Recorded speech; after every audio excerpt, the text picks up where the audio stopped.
Okay, here we are, Lesson 3, Set Theory and Probability. So we're going to have an intro problem we introduce, get into some Venn diagrams, then some definitions. So our introductory example here, we have a club, has 10 engineering students. We have mechanical engineering students, and we denote them with an M. So like this character here, they have an M on their head.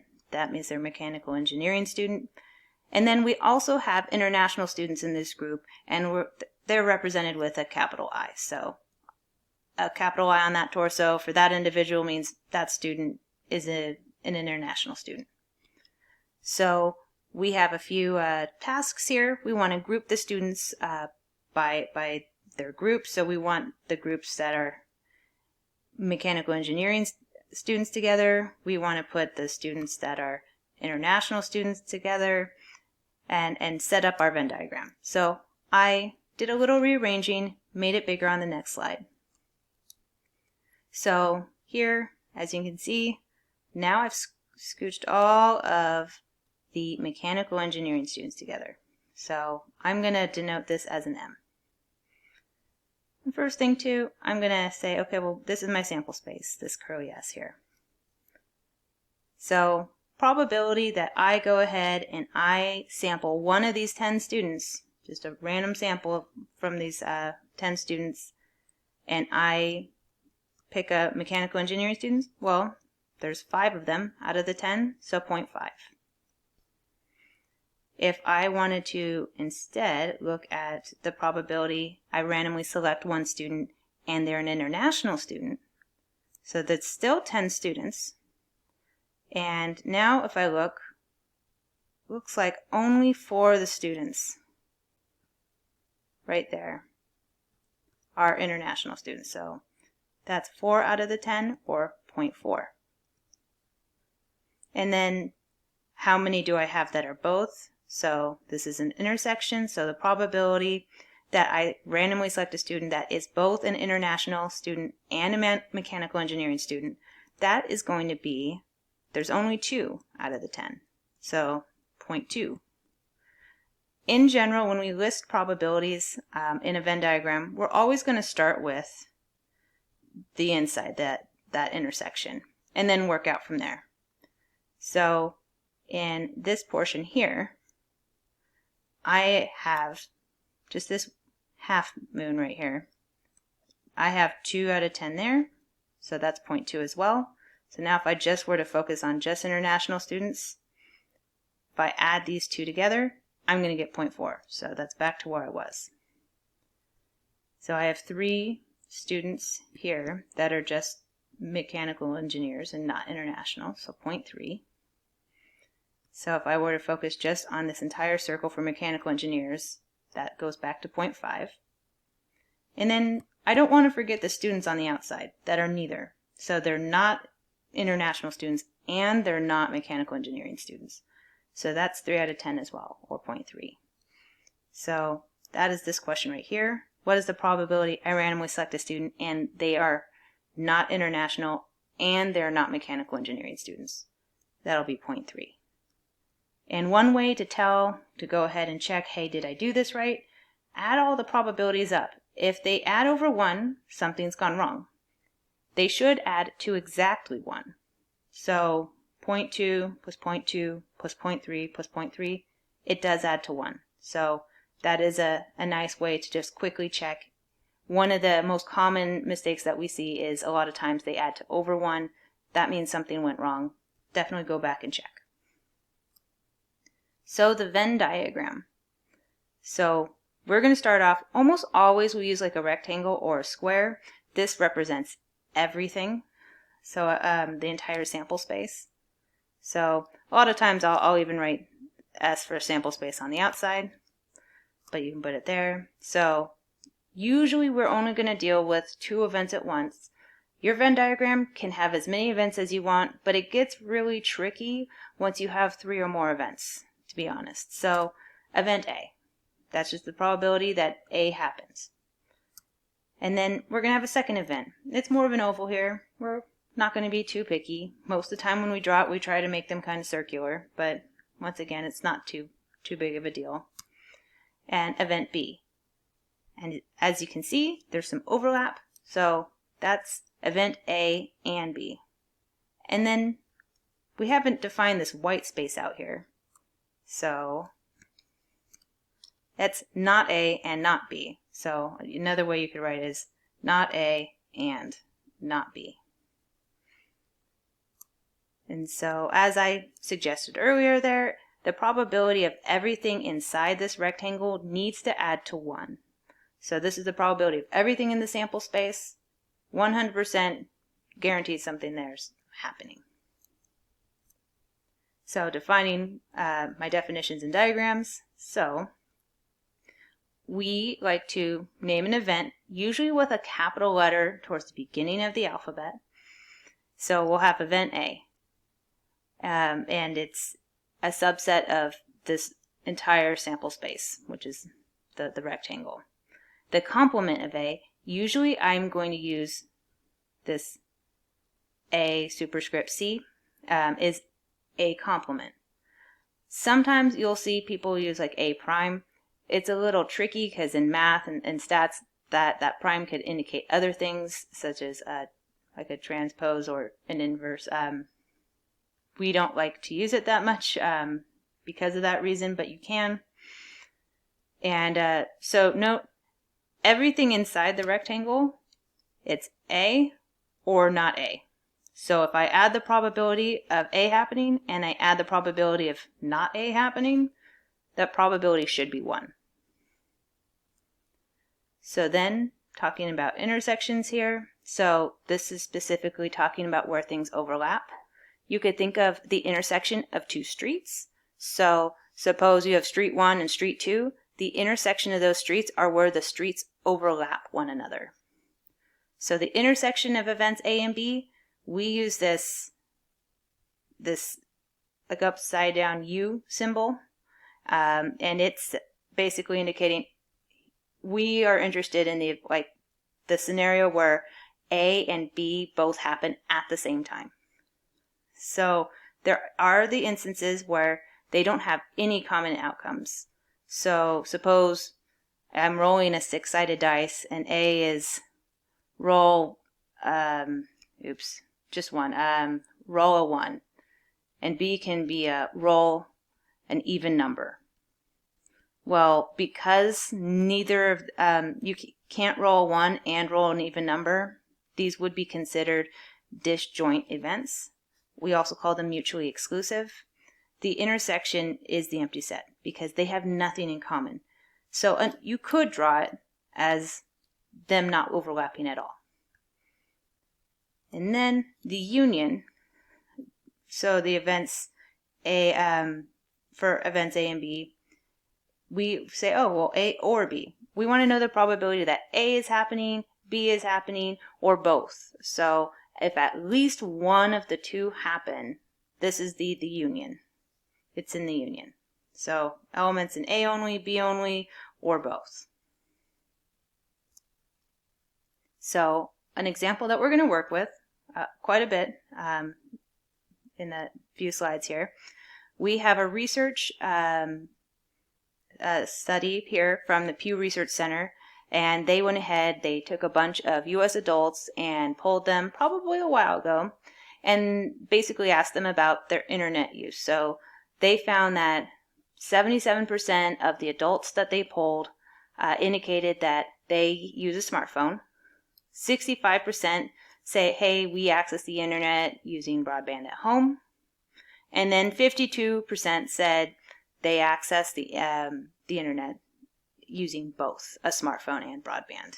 So drawing a Venn diagram, and then they want to go ahead and calculate these probabilities.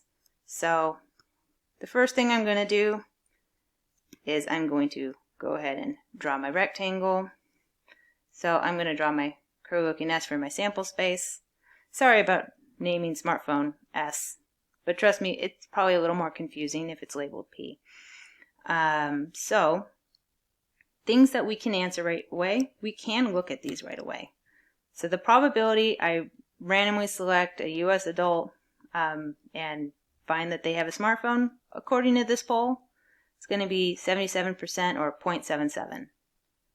the probability I randomly select a U.S. adult and they use broadband to access the internet, it's going to be 65%. The probability that I randomly select an adult and they both have a smartphone and use broadband is 52%. So I'm going to use this information to finish drawing my Venn diagram here. So smartphone, obviously not drawn to scale. I like to joke all the time. Please don't let me, I'm not an architect or anything that can draw to scale. That is absolutely not my business. I am not going to design anybody's house anytime soon. So whenever you are trying to draw out a Venn diagram, you should always start with the intersection, with this overlap. That is always where you should start off. So I'm going to start off here with this 0.52. So I know that 52% of all the U.S. adults here have internet through a smartphone and broadband. And then I can work outward from there. So if I want to focus on the probability of a smartphone, 0.77, right? Except for that area only accounts for this wedge. And not only that, if I add these two together, I go over 1. So what I need to do is 0.77 minus that wedge in the middle.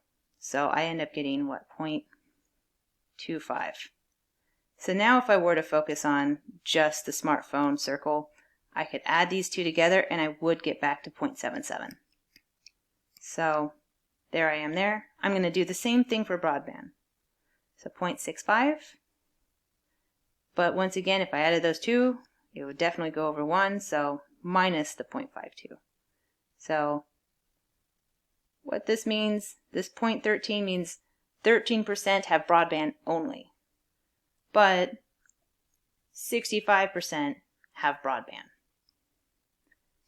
And then, so what I've done here is I've figured out, I'm going to add here, probability that they have a smartphone or they have broadband. So they have at least one of the two.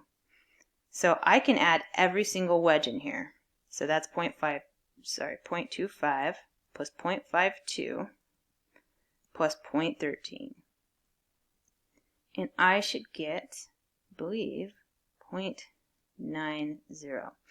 So that means, looking here, and this is what I'm talking about, I do not draw to scale very well. 90% of all these U.S. adults have at least one of the smartphone or broadband to access the internet. So then what this gets at is, well, how much is out here? Well, if 90% of folks have at least one, that means 10% of folks don't have either. So it ends up being that 0.10. And my way of checking would simply be to say, okay, well, I have 4 wedges here. 1, 2, 3, 4. Add them together, they should add to 1. They add to anything else, my probabilities aren't quite right. So addition rule. So you saw me go ahead and I added the wedges up, and that's one way to calculate my probabilities. We have another way. So if I am interested in finding the probability A or B happen, I can go ahead and I can add the probability A happened, and I can add it to the probability that B happens. But then, I've double counted this wedge right here, this shared spot. So the intersection was counted twice, so now I have to subtract it one time. And so now I go ahead and I just have this blue shaded area. So if I want the union between any two events, A and B, it's going to be the probability of A plus the probability of B minus the probability of both happening. And there's that special scenario that if you know that A and B are disjoint, this probability is 0. So you can shorten it to the probability of A or B happening is just the probability of A plus the probability of B. For me, I'm a big fan of, I always go through this first. And if this turns out to be 0, great, and it drops out. However, if you have two events that are not disjoint and you automatically use this second equation, you will end up with a wrong answer. So strongly recommend always start out here. Just know that there's a special case that if A and B have no sub-events in common, then that will be your new equation. Okay, so returning to our internet question here, where we saw that 77% of adults have a smartphone and 65% access broadband, 52% accessing both. So before, the way we did this, I'm just filling this out one more time real quick. If I wanted to calculate the probability that I randomly select somebody and they have a smartphone and or they use broadband, all I needed to do was add these three elements that were inside those circles. I could have added the 0.25 plus 0.52 plus 0.13, and I got 90%. So there's a 90% chance that if I randomly selected one U.S. adult, according to the survey, that I would select an adult that accesses the internet with a smartphone and or broadband. However, if I want to use the addition rule here, I would now add the probability of smartphone plus the probability of broadband minus the probability of both. I don't want to double count both. So I would go ahead and say, okay, well, this is just the probability that I randomly select someone they have a smartphone. That was 77%. Plus 0.65 minus 0.52 in common. And give you all a second to do the math. It should get us to the same place. We should get 0.90 no matter which method we use. And that is a great way to be able to check your answer. So if you do it this first way, it does really depend on you having a Venn diagram and a Venn diagram that's filled out accurately. The addition rule doesn't require you to have that Venn diagram, but as long as you do have it, it would work as well. I mean, honestly, all these probabilities you can get from the problem prompt and not the Venn diagram. So the addition rule will always work. Definitely, I like doing it both ways just to make sure I get the same answer. So that is going to be lesson 3, and on to lesson 4.